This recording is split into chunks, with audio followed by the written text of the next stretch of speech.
Hello friends, इस video में हम एक मेडिकल इमरजेंसी के बारे में बात करेंगे। जी हाँ, आपने हार्ट अटैक के बारे में तो बहुत कॉमनली सुना होगा, बट क्या आप जानते हैं कि ब्रेन अटैक भी होता है? ब्रेन अटैक भी एक मेडिकल इमरजेंसी है और जिसे मेडिकल टर्मिनोलॉजी में स्ट्रोक या सीवीए के नाम से जाना जाता है। सीवीए यानी सेरेब्रोवास्कुलर एक्सीडेंट। तो हम जानते हैं कि ब्रेन अटैक होता क्या है, इसे बहुत इजी लैंग्वेज में हम अंडरस्टैंड करते हैं और एक कॉमन मैन कैसे इस इमरजेंसी में डायग्नोस कर सकता है या एटलीस्ट ये पता लगा सकता है कि इस पर्सन को सीवीए हो सकता है या ब्रेन अटैक हो सकता है और उसे जल्दी से जल्दी मेडिकल इंटरवेंशन अवेलेबल करवा सकता है, मेडिकल हेल्प दिलवा सकता है। देखिए क्यों इम्पॉर्टेंट है ब्रेन अटैक के बारे में बात करना और इसे इतना आसान भाषा में समझना, ताकि हर एक इंसान को ये समझ में आ सके, चाहे वो एक कॉमन इंसान है उसे भी ये समझ में आ सके कि ब्रेन अटैक क्या है। क्योंकि होता क्या है कि जो हमारा ब्रेन है वो एक बहुत ही वाइटल ऑर्गन है और हमारे ब्रेन में डिफरेंट डिफरेंट एरियाज़ होते हैं। ब्रेन का हर एक एरिया अलग अलग काम जो है हमारे वो कंट्रोल करता है। लाइक ब्रेन का एक एरिया जो है वो स्पीच का सेंटर है, जो कि हमारे बोलने की जो ताकत है उसे कंट्रोल करता है।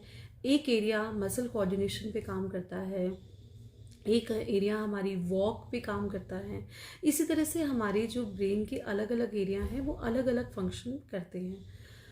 जब कभी भी किसी भी कारण से अगर हमारे ब्रेन सेल्स को, जो कि बहुत ही सेंसिटिव सेल्स हैं जिन्हें बहुत ज़्यादा ज़रूरी है कंटिन्यूस ब्लड और ऑक्सीजन की सप्लाई होना, अगर किसी भी कारण से हमारे ब्रेन सेल्स को इवन फ्यू सेकेंड्स के लिए अगर ब्लड की सप्लाई बंद हो जाती है तो ये परमानेंट डाई हो सकते हैं। इतना डैमेज कर सकते हैं कि आपका वो पर्टिकुलर एरिया काम करना बंद कर दे और उससे रिलेटेड जो एक्टिविटीज़ हैं वो अफेक्ट हो जाएं। जैसे कि एक पर्सन को पैरालिसिस हो सकता है, उसकी स्पीच जा सकती है, उसका विजन अफेक्ट हो सकता है।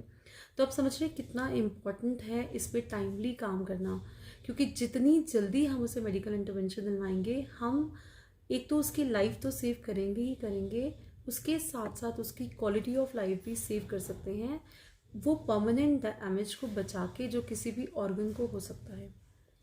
इसीलिए इस वीडियो में हम एक और भी चीज़ को जानेंगे, जो कि एक छोटा सा टेस्ट है और मुझे लगता है वो सबको आना चाहिए, जिससे कि आप ये पता कर सकते हैं कि एक पेशेंट को ब्रेन अटैक हो सकता है या नहीं। तो ब्रेन अटैक हमने जाना कि ब्रेन अटैक में किसी भी कारण से अगर हमारे जो ब्रेन सेल्स है उनकी सप्लाई अगर अफेक्टेड हो जाती है, अगर उन्हें सप्लाई नहीं मिल पाती ब्लड की, तो वो कंडीशन को ब्रेन अटैक कहते हैं। अब ये होता क्या है, ये दो तरह का होता है। एक तो या तो इसे इस्चेमिक बोलते हैं या हेमरेजिक ब्रेन अटैक बोलते हैं। इस्चेमिक में क्या होता है, इजी लैंग्वेज में समझते हैं कि आप सोचिए कि आपको ब्रेन को जो पाइप है जो सप्लाई दे रहे हैं वो आर्टरीज में अगर हमारी नैरोइंग हो जाए या वो सिकुड़ जाए, तो अब क्या होगा, अब ब्रेन के उस हिस्से में ब्लड की सप्लाई नहीं मिल पाएगी। ये किसी भी क्लॉट के फंसे होने की वजह से हो सकता है। तो इसे हम कहेंगे ब्रेन का इस्चेमिक अटैक। जबकि एक दूसरी तरह का अटैक होता है जिसमें कि आपके जो ब्रेन में है वो किसी भी वेसल में अगर वो फट जाए, जैसे नस का फटना बोलते हैं, अगर ब्रेन की दिमाग की कोई भी नस फट जाती है, ब्लड वेसल फट जाती है, रप्चर हो जाती है, तो उसकी वजह से ब्लीडिंग हो जाती है। और ब्रेन का एक लिमिटेड एरिया होता है, एक स्कल में ये जो होता है हमारा ब्रेन रहता है।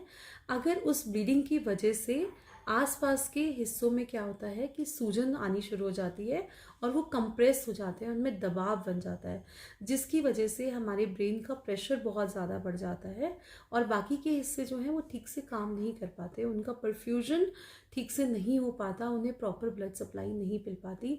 ये एक अगेन कारण होता है ब्रेन अटैक का। तो इस तरह से दो तरह का ब्रेन अटैक हो सकता है, एक जो कि क्लॉट के जमने की वजह से, सप्लाई ना मिलने की वजह से और ब्लॉकेज की वजह से हो रहा है, और दूसरा जो कि किसी ब्रेन की नस के फटने की वजह से हो रहा है और ब्लीडिंग होने की वजह से हो रहा है।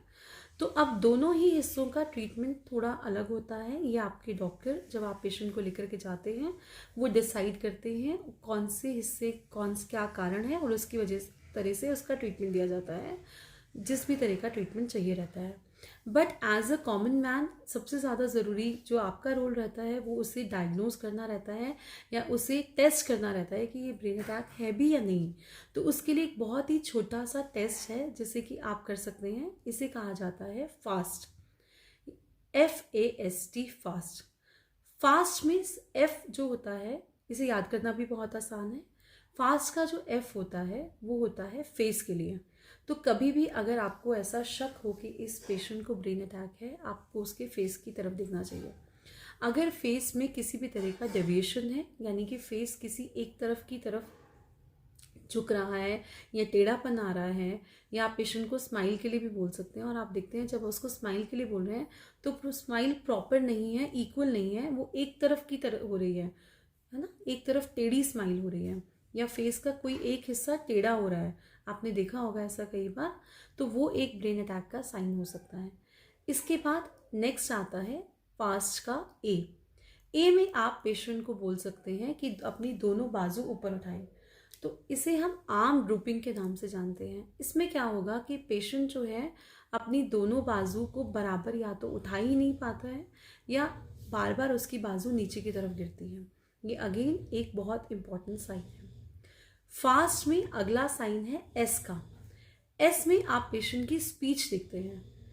ब्रेन अटैक के पेशेंट की स्पीच लड़खड़ाने लगती है, वो क्लियर नहीं बोल पाता है। इसके लिए आप पेशेंट को पूछ सकते हैं कि आप कैसा महसूस कर रहे हैं, या उसे आप एक या दो छोटे छोटे सेंटेंसेस को सेम रिपीट करने के लिए बोल सकते हैं, और आप देखेंगे कि पेशेंट सेम सेंटेंस को क्लियरली नहीं बोल पा रहा, उसकी ज़बान लड़खड़ा रही है। ये अगेन बहुत ही ज़्यादा इम्पॉर्टेंट साइन है ब्रेन अटैक का। फास्ट का टी मतलब अब टाइम इज़ द की, और आपको कॉल फॉर हेल्प करनी है, आपको हेल्प के लिए बुलाना है, take the help, it is very very important. तो इस तरह से फास्ट का यूज़ करके, जिसमें आप एफ से फेस देखते हैं, ए से आर्म का देखते हैं कि आर्म तो नहीं गिर रही है, एस से आप उसकी स्पीच को देखते हैं, और टी से टाइम का बहुत ज़्यादा ध्यान अगर आप रखते हैं, तो आप कोई भी एक नॉर्मल एक कॉमन इंसान भी इसे चेक कर सकता है कि इस पेशेंट को फास्ट यानी कि इस पेशेंट को ब्रेन अटैक है। ये चेक करने के बाद आप पेशेंट को इमीडिएट किसी भी हॉस्पिटल में मेडिकल हेल्प के लिए ट्रांसफ़र करेंगे।